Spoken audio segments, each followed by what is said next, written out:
Our days typically started at 6 a.m. We'd climb into our Land Cruiser just as the sun was rising.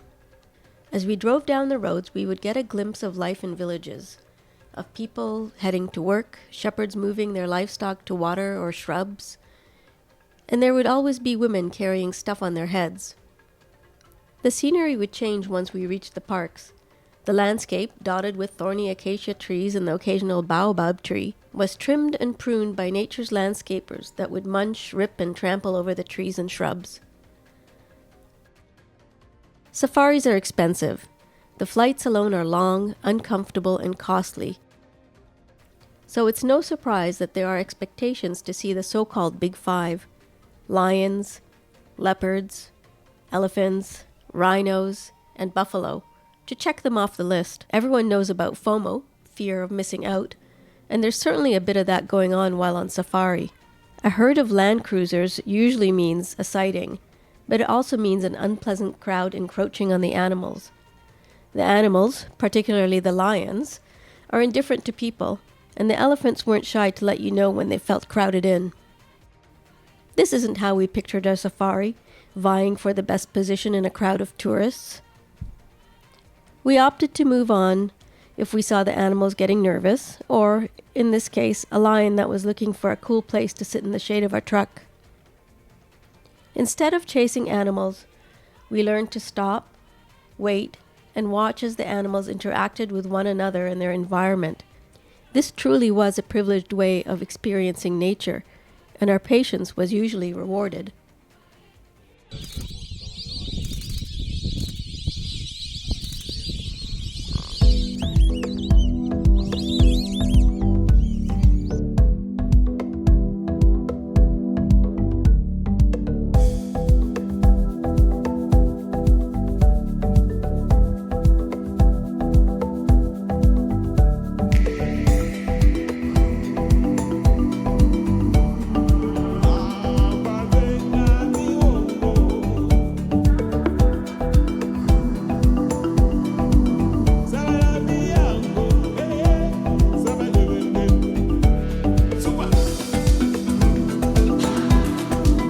The highlight of Tarangere National Park were the elephants.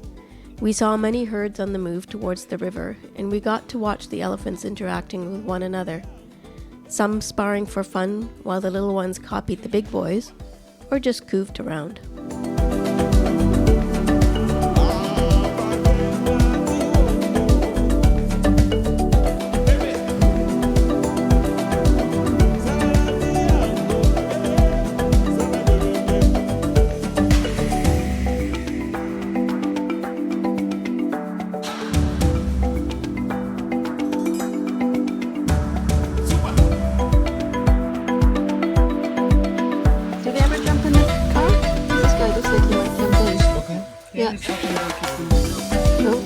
Yep.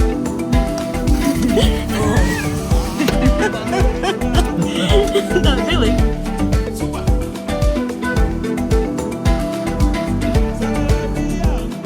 One of the most unusual animals we saw were the hyrax. These little rodent-like critters are close relations to manatees and elephants, and if you look closely, their two front teeth look like tiny little elephant tusks.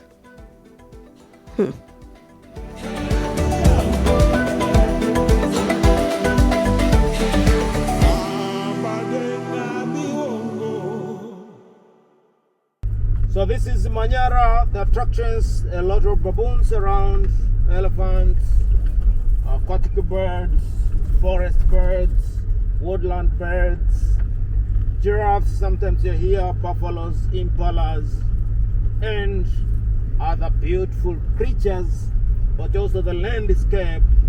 It's very different from the others. Each park has got something unique. So welcome to Manyara, and let's explore what is gonna see. The elephants were a real highlight of our entire trip. But let's talk about the other elephant in the room. After nearly a year of planning, this trip almost didn't happen. A few days before we left for Tanzania, I was having trouble reaching the government website to download my visa. It took a while, which is a testament to how little coverage Africa gets in North America, but I found news about protesters that were met with violence. Apparently, Canada, along with other Western governments, had issued an advisory against traveling to Tanzania. The current president was voted in for a second term with a 98% majority. You can guess the rest. What may have started as peaceful protests quickly turned to chaos. The three other couples initially backed out of the trip, but in the end, after a few days of deliberation, 2 of the 3 decided to go. As tragic as the events were, I knew we would be safe. Past experience, a close reading of the news, and information from people currently on safari suggested that as tourists we would be fine. Once again, it appears that the most dangerous animal is the one that walks on 2 legs. Join us next time as we explore the jewel of Tanzania, Tarangere National Park. See ya!